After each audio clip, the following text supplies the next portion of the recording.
¿Cómo estás? Today, Magnus Carlsen versus Parham Maghsoodloo.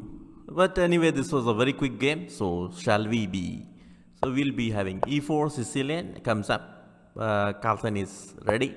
Knight f3, d6, d4, c creates d4. Now we have knight into d4, knight f6, knight c3, knight c6, bishop g5, e6, queen d2, standard moves a6, castles, queen side, bishop d7, f3, strong center, knight takes d4, queen takes d4, now bishop e7. Here Carlsen goes king b1, okay, safety first, b5, Maghsoodloo decides to stay in the center with his king and attack the queen side. Now comes h4, all pawns to the king side, rook b8, planning the queen side, g4, here comes a pawn storm both sides. When the kings are on the opposite sides, pawn storms are the main standard attacking idea. Here comes b4, knight e2.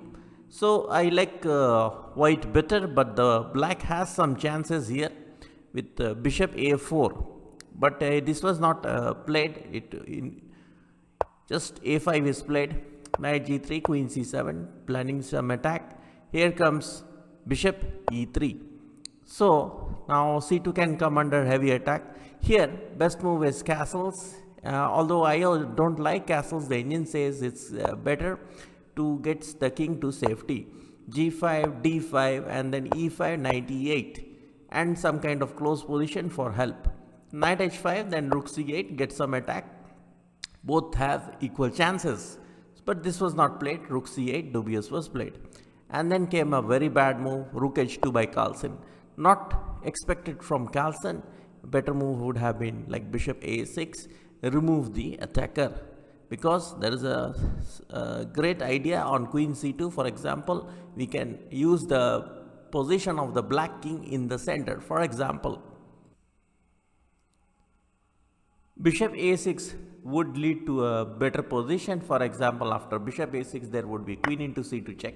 Move the king away, king a1. Now we have rook a8, rook c1, we captured the c file, queen g2, rook at g1, protect our knight, queen h2. Now we play bb7, and with a superior position and winning techniques with Carlsen in hand. I mean, with Carlsen's hand in there, it's already winning. So he played rook h2, trying to protect his c2, but it's not a bad move considering that Carlsen is playing. So we have d5, dubious played by black. Now we have e5. This blocks up the center and gives white more attacking chances. Now we have castles. So here everything is just going wrong. So knight on g3 is pinned. So knight has to be removed. Here comes bishop a6 attacking the rook on c8. Now we have rook a8. Now bishop d3 protects the c2 pawn. Now comes rook fc8. Don't know why he is still giving up everything. Here comes queen f4. So now the threat is to capture the knight. Earlier the g3 knight was hanging, so you couldn't capture it. But now that range has been closed by the queen on f4. So now what we are going to do is take back our knight, and here comes g5.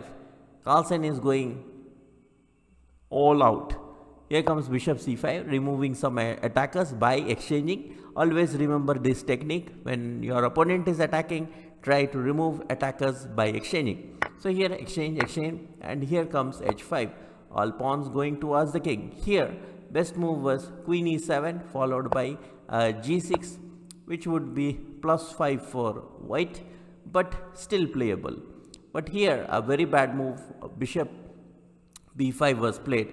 Okay, black is trying to remove some of the defenders, but it's almost too late. Here comes Carlsen, bishop takes h7, and here comes king into h7. Now comes g6, f into g6. Here comes queen f7, mating threat. Here comes g5, and here comes h6. Whatever he plays, there is a force mate in 11. There's nothing that can protect him from h into g7 double check. And here black decided to resign. A great game by Carlsen.